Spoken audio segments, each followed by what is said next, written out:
Beckwith with the Winning with Beckwith podcast. The purpose of this podcast is to provide sales, business, and leadership information to help individuals in all walks of life.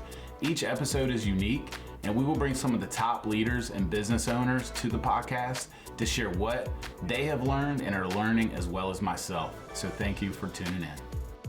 Welcome to this episode of Winning with Beckwith. I am so excited. We have an extremely special guest today, and I emphasize extremely.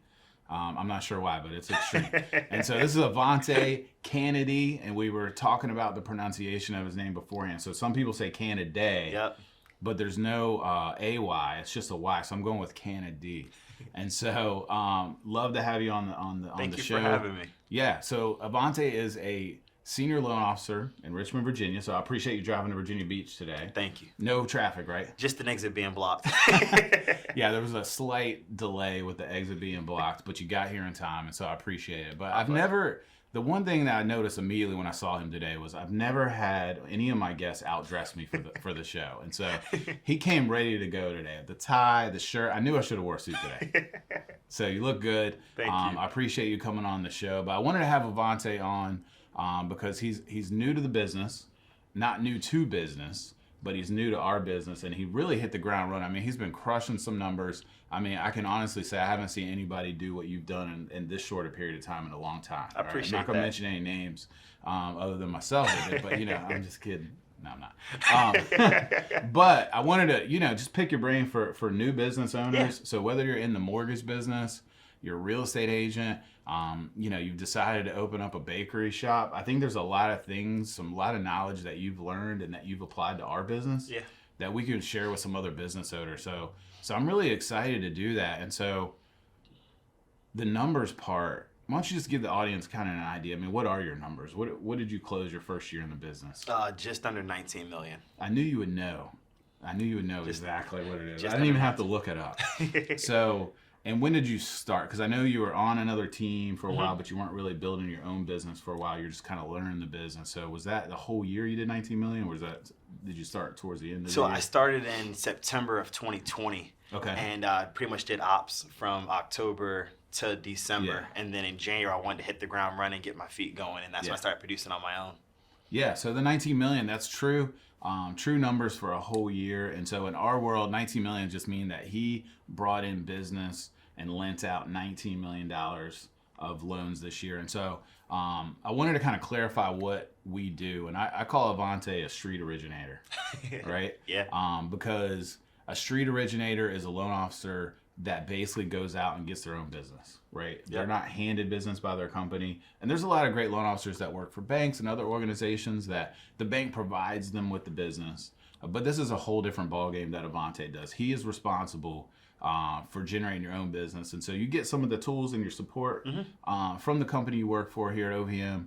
But it's a very unique skill set. And so I just want to clarify, I mean, you have to be relentless. You have to be good at follow-up. You have to be good at building long-term relationships. You have to learn underwriting guidelines. There's pipeline management. There's a lot.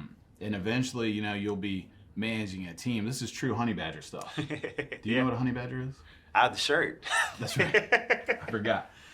We love to talk about honey badgers here. So if you've never heard me talk about it, honey badger is the most relentless animal in the animal kingdom. They're small, right? But they'll attack anybody. People that are twice their size. And so I love to talk about honey badgers, and I feel like Avonta, you are a honey badger. You fit that description perfectly. So before we kind of get into your background or anything like that, because I looked you up on LinkedIn, and so I got all that, but I wanted to know what's something that maybe the audience doesn't know about you that wouldn't pop up on LinkedIn or Facebook or something like that. Yeah, actually started in the car business, and prior to that, I was a chef. A chef? Yep. I was a Sorry, chef. that threw me over. All right, go I ahead. know way around the kitchen pretty good, so my wife married me. Yeah. Smart move. Yeah, so when I was in high school, I went to Lafayette out in Williamsburg. I graduated, went to Johnson Wells in Charlotte, North Carolina. Okay. One summer, my car broke down, and I got it towed to the Nissan dealership. And I thought it was really cool to be like in a sales atmosphere. Yeah. So I was like, you know what? I'm not going to go back to school. I'm going to get into the sales world. So I applied, called for like 2 weeks straight, and the general manager never answered, never returned my phone calls. And one day he's like, hey, I'll give you a shot. So I ended up going out, buying a suit, getting hired. I was number one in the district in the region my first year. Wow, that doesn't surprise me. That doesn't surprise me. Yeah. So I just got to back up for a second because the chef thing is just really throwing me off. So we're going to talk about the car business a little bit. Yeah. But the chef thing, I mean, did you work in a restaurant or you just started studying? I was a chef at the Lodge out in Colonial Williamsburg. Nice. And so what, like today, Chef Avonta, what would you say is your best meal? Like if your wife was here, she'd say, hey, this is what I love Avonta. That when I make a really good ribeye with mashed potatoes and broccoli. Ooh, how do you do the ribeye? So I reverse sear it. Yeah. So you bake it for like 15-20 minutes on 200 degrees, throw it in a cast iron pan, baste it with garlic, oregano, shallot, rosemary. Wow. Yeah, it's all pretty right, we can probably wrap up now. I think that's probably the best tip we got. So that's great. No, I'm only kidding, but that's great. I definitely didn't know that you were a chef. Wow. But you mentioned that you got into the car business, and so I love the part where you just said that you called them for 2 weeks straight to get the job, and so they probably just didn't have time, Avonta. But what made you do that? For me, it's about being different and doing what everyone else isn't doing and wouldn't do. Yeah. You know, the average person, they normally go online, they apply and wait for them to call them. Yeah. Well, I knew having no experience that he's never going to call me back, so I had to go after him to try to get that position. Yeah, I love that. And that's so true, though, because I can tell you just for me personally, like if somebody calls me and they say, hey, I want to be a loan officer,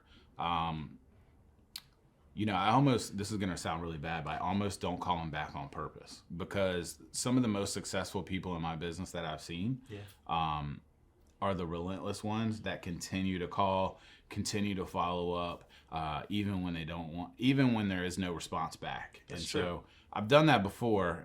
If you ever fell victim to that, I'm sorry, but you should have kept calling because I would have responded at that point.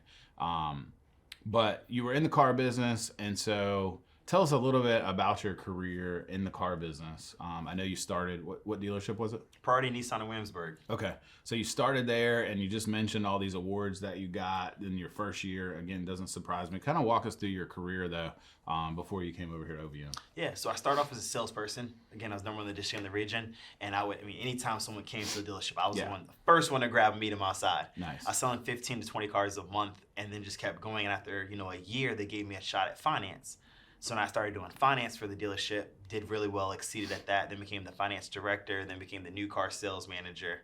And then you fast forward 6 years of doing it, I'm buying my house, and Ed was my loan officer. Yeah, so he was buying his house with one of our loan officers at OVM, and I'm not sure how that conversation went, but I know from that job that you had that you were already making really good money. I was doing really well. And, by all intents and standards, there was no reason for a career change. And so, without getting into specifics on the money side, what made you just be like, you know what, I'm going to take a risk and go into a whole new career? Really and truly, I looked up OVM a lot, did a lot of research, found out a little bit of history about the company, and then kind of talking to Ed, seeing the lifestyle that the company provided, the benefits of the company. Yeah. I figured I'd try something different. Having a family with young kids, being in the car business, just the hours were not ideal. Yeah. And with this, I still work a lot, but it's different, to get a phone call on a Saturday or Sunday when I'm with my kids and with my family versus being locked to a desk all day. Yeah, totally different. And so the work-life balance appealed to you. Mm-hmm. And obviously the ability to have unlimited income,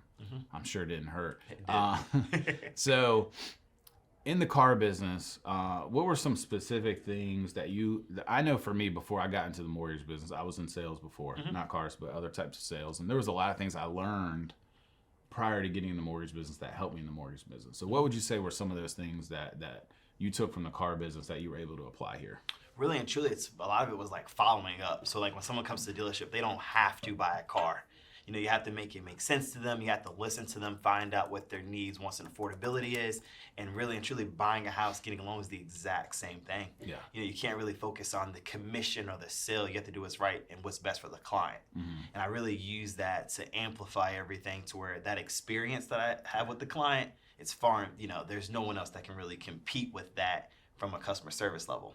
Yeah, so you really focus on the follow-up, and then you focus on, talk a little bit about that customer service piece and kind of putting the customer's needs first. Yeah. What do you mean by that specifically? Yeah, so everyone, purchasing a house, buying a house, they're going to be in different processes as far as their comfortability doing so. With the first-time home buyer, you really have to make sure they explain to them and, make sure they understand everything versus just say, hey, sign here, you're pre-approved, you're good to go figure it out kind of thing. Yeah. So I try to hold their hand and help them understand the process of buying a house and how important it is to kind of take that step because it's a huge investment and it's one of the best investments you can actually make. Yeah, you just sold me. I'm going to buy a house. So, what the one thing you touched on, what I love is I've talked about this on other podcasts, but so many people get caught up in the wrong type of sales. 100%. And so we see it in our world. I'm sure you saw it in the car business world because car business always gets a bad name, right? Yeah. Where it's like, okay, you want this car, this, and they slam everything in front of you. They make you sit around for hours and hours, trying to sell you this warranty and that warranty. And granted, that's what they get paid to do. And I appreciate that. They may have to feed their family, and I understand that. But a true salesperson in any type of business you're in, if you're trying to grow your business, really listening to your customers is what you're saying and giving them options, not just throwing what you think is best in front of them, but actually explaining to them, hey, here's your options, and here's how you do it. And I actually have a story about a car sale that describes it perfectly. So I was buying, it was Ford Expedition. Yeah. Okay, it's sitting outside right now. And I went to one dealership, and I went up there and I told them my situation, the car I was looking for, and they had the car I was looking for. And the guy's like, you want to take it for a test drive? And I'm like, yep, take it for a test drive. And at the time, I had another vehicle that the transmission just blew. All right, I won't tell you what kind because I don't want to, I don't want to hurt anybody's feelings that may work for this company. But transmission blew, so it was stuck. Right, I couldn't drive it, didn't have a transmission. And so I was talking to the guy, and he's like, yeah, just go ahead and get that towed up here, and we'll give you what it's worth for the trade-in because I wanted to get rid of the car and trade it in, just wanted to be done. And so the guy says, okay, just let me know when you can do that. And so that was it. Walked away. He didn't show me anything about the car or nothing like that, right? I walk and I call my buddy and I'm telling him my situation. He's like, no, man, you need to call this guy. He works at the same, it's Ford, right? Works for the same company, different dealership, right?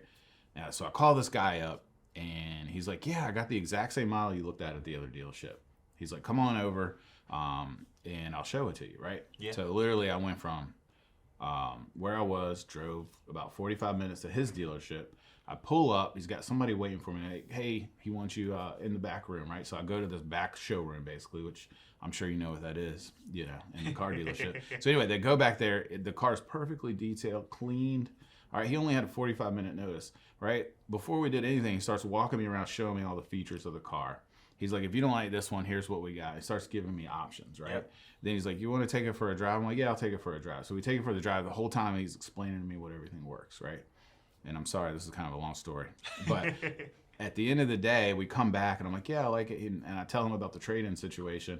He's like, oh, I'll send a tow truck over there right now. Just let me know the location, right? Sends the tow truck over, brings it back, handles everything. I think I just left. They delivered the car, assigned the paperwork in the office, and it was a done deal. And so was that guy necessarily a great salesperson? No. Not really. All he did was listen to what I needed, understood my situation, gave me some options for the vehicle. And so the light bulb went off with me in that moment. And I didn't know how to describe sales very well until that moment. I was like, that's what it's about. 100%. Right? And it's exactly what you're saying, which is what made you successful in the car business. You probably sold a lot of cars. You didn't sell me that Ford. But somebody that did sell it did a good job with that. And so the following up piece, you touched on that. I just want to hit on that real quick. So the key to car business, following up, right, also the same in our world. And so the one thing that blew me away, so obviously you're good at the customer service piece, and you learn that in the car business. But you got out of the gate so quickly in the mortgage business. And so I know what I think made you successful, but what do you think was kind of the key for you getting out so fast? Really and truly, a big part of it was OVM, the support. Okay. And that helps a lot. And then also me reaching out to agents. You don't have to say OVM, by the way, because I'm saying it. I promise, it's true. I love the company. But reaching out to the agents, that really helped a lot, building those good referral partners and kind of surrounding myself around people that want to be just as, if not more successful than myself. That's good. I like that, surrounding yourself with people that are going after the same thing, I always say that. Like, my closest friends are going after the same thing as me. It may not be our business, right? It may be whatever organization or business they're in, but I think that's important. But I'm going to tell you why I think you're successful, right? Because you touched on some of it. But work ethic, right? When you're starting a new business, I'm big on life balance. And I know we've talked about that too off camera. And you have to build life balance in, but that doesn't mean you don't work hard, right? That's true. Working hard and working smart is key, because getting in there and being willing to work and take a phone call when nobody else is, right, can separate you, especially at the beginning, from other businesses, right? So again, I know we're talking about the loan business, but it could be as a real estate agent. It could be you start an HVAC company, right, and somebody's calling you on a weekend because their AC broke. Well, you don't know where that customer can lead for you. They could be providing more referrals in the future 100%. to other clients or other business owners. And so literally just taking that call can separate you from everybody else. And again, I don't want to lose sight of work-life balance. That's a different episode. But work ethic is something I think has made you extremely successful. The other thing is you refuse to lose. Yes. I mean, I love winning too. But you refuse to lose, and hearing no just doesn't bother you, right? Yeah. You want to elaborate on that? Why doesn't it bother you? I don't know. I feel like people are just naturally wired just to say no, because it's like the path of least resistance. Yeah. So it's like when you walk into the store, you could be looking for a shirt. You'll spend 10 minutes looking for it instead of just letting one of the 8 associates help you. Yeah. Hey, can I find anything? No, I'm fine. And then you look for 30 minutes trying to find the shirt. Yeah. So it's like, when you're told no, no doesn't necessarily mean no. It just means you haven't built enough value to hear yes. Gosh, that's so good. I'm sorry. I lost you when you started talking about walking in the department store. And I was thinking about myself. I'm like, I do that all the time. All the time. It's good. It's we don't like, I think you're right. We're programmed to say no. That's our first instinct, and that goes for anybody, any business. And I think also, too, we don't like, we're going to take the path of least resistance. We don't necessarily like confrontation. And if we can find an easy way out, we'll take it. Right? That's true. And so we've talked a lot about this in our world, but it really applies to all businesses from that standpoint. So the other thing I noticed about you is, now, correct me if I'm wrong, but it looks like from my perspective that you're extremely organized. Yes. How did you become organized? Have you always been organized? No. I learned the hard way. Yeah. So especially Sounds familiar. Yeah. Especially when I first started with the mortgage business, there are so many different intricate parts. You can't just rely on saying I'll remember to do something. Yeah. Or you can't always rely on, hey, I already have this, or I remember to get this. I write everything down. We do daily meetings, weekly meetings, and anytime I have to do something, on my phone I just say, hey Siri, remind me to do whatever it is. Because if not, I will forget. Yeah, as a business owner, I can't tell you how important being organized is. And I think it's great that you said you weren't organized, because I was totally not organized. I had to learn to be organized, and everybody's different. So you may have a different strategy to get organized. Yeah. And so you talked about the Siri. I don't use that personally, right? But that works for you. Mm-hmm. And so whatever it is, you have to figure it out. I can't tell you how many times I've talked to a contractor or somebody in another business, and they're saying yes and they're doing this, but they don't write it down. Yep. And they try to remember it, and you can't remember everything. No. There's too many things going on, and obviously as your business continues to grow, the harder it is going to be to remember every single conversation and every single thing you do with the client. And so extremely organized. The other thing I noticed is you're a good leader, right? We haven't really got into this, but a year into the business, you already have a team of people that work for you. And so I went and spent some time with you in the Richmond branch a few months ago, and I immediately noticed that you're just a really good leader. Thank Again, you. I want to ask you, I know you played sports and that type of thing, but is that something you had to develop, or is that something that you felt like came a little bit natural to you?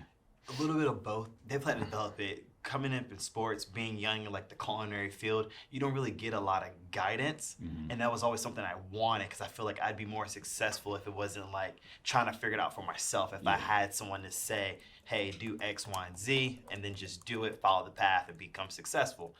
And that's not always how it's gonna work. It's not that simple. But when you're building a team, you're building individuals, if you give them a clear path of what they need to do, it's a lot less resistance, a lot less bumps, a lot less learning curves, because you're teaching them based off your failures so they don't make the same mistakes.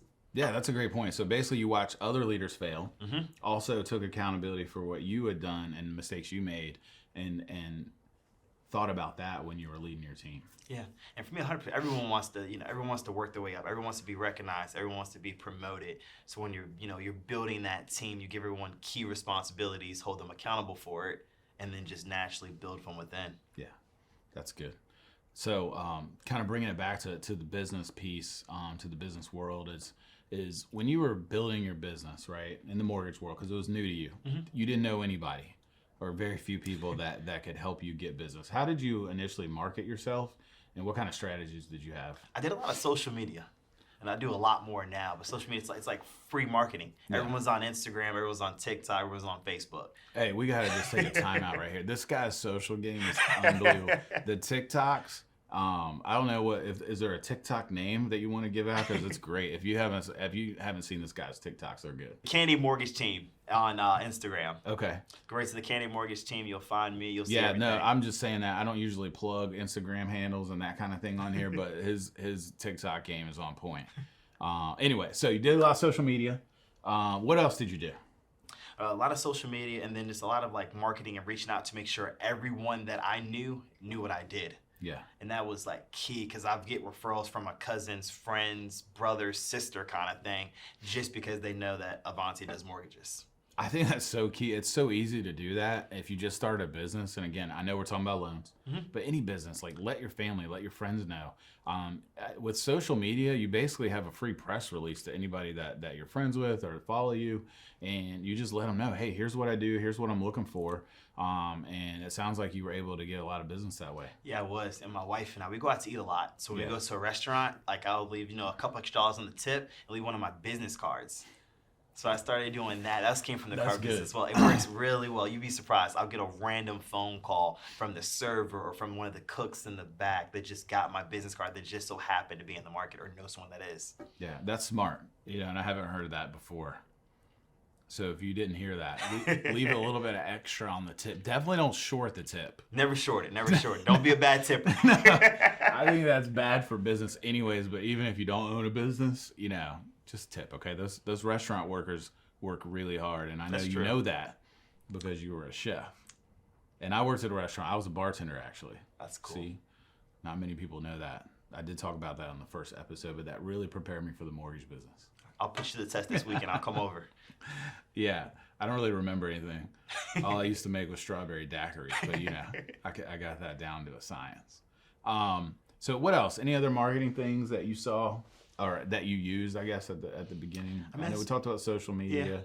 Yeah. In our world, one thing we try to do to develop business is we try to go out and convince real estate agents to send us their clients. And so how were you able to convince real estate agents to trust you, being that you were new to the mortgage business back then? Yeah, really and truly, I just would give them a call and I'd build value in myself, as well as build value in the company and what I have to offer. Because a lot of times people don't care what you know until they know how much you care. It's where like my biggest goal is to help them grow their business, because naturally it's going to help me grow my business. So as soon as I can start, helping them and build them, it'll naturally just, again, build myself. Before I forget, I just want to hit on that. If you're new to business, like he cares about the client. And that's one thing. The people don't care. Customers don't care. Clients don't care about the knowledge. And I think it's so often when we are trying to drum up business and market ourselves, we oftentimes just kind of throw up information in the meeting and tell them how great we are and how much knowledge we have, right? The good thing is you didn't have any knowledge, so you really couldn't do that at the beginning, right? You were just learning. But I'm sure you faked it anyway. But you got to fake it till you make it. Yeah. So just remembering that if you can help them in any way, right? Help your clients, whatever business you're in. I think that's one key. That's really good. It is. It's a big key. So you were able to convince them to do that, and I'm sure you got a lot of no's, right? But you just didn't care, and we talked about that. So what are some mistakes that you made that you would want to share that will maybe help some others that are starting a business or in our business or real estate agent that you think could help some people? Yeah, I mean, really and truly, I learned and focus on, under promise, over deliver. Don't say you're going to do something if you're not going to do it. Yeah. Don't say, hey, I'll give you a call back in 15 minutes if it's going to be 45. Just set proper expectations to where it eliminates things. You just over communicate. That's communication is key, because people, like, everyone doesn't, they don't like not knowing, especially when it's an unfamiliar process. Yeah. When you're in your business, like you said earlier, whether it's HVAC, like electrical, contract, and whatever it is, you do it every single day. Your clients don't get that work done every single day. So keep them in the loop, let them know exactly what's going on, walk them through the steps of the process so they're never lost. That's really good. So set proper expectations, over communicate, and just remembering that, as a customer, right, whatever field you're in, like, we don't do that every day. And so I know in our world, in the mortgage business, you try to update people and educate them as much as possible. And I think that's key. I think that's really good advice. So anything else you could think of that you'd want to share with new business owners that you really think helped you from the very beginning?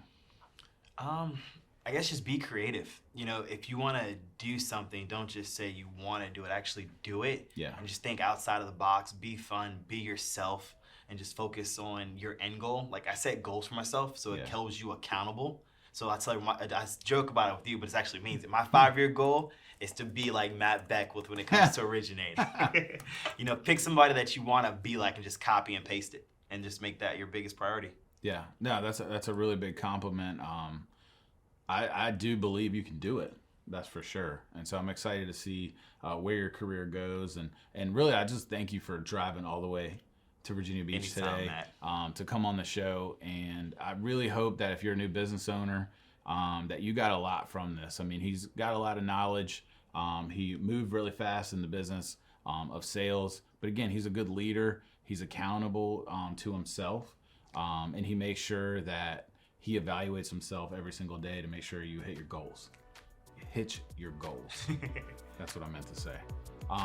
But as a business owner, we got to set big goals, and hope to have you on the show again. Let's do it. So thank you so much for coming on, Avonta. Thank you for having me. And we'll see you guys next time.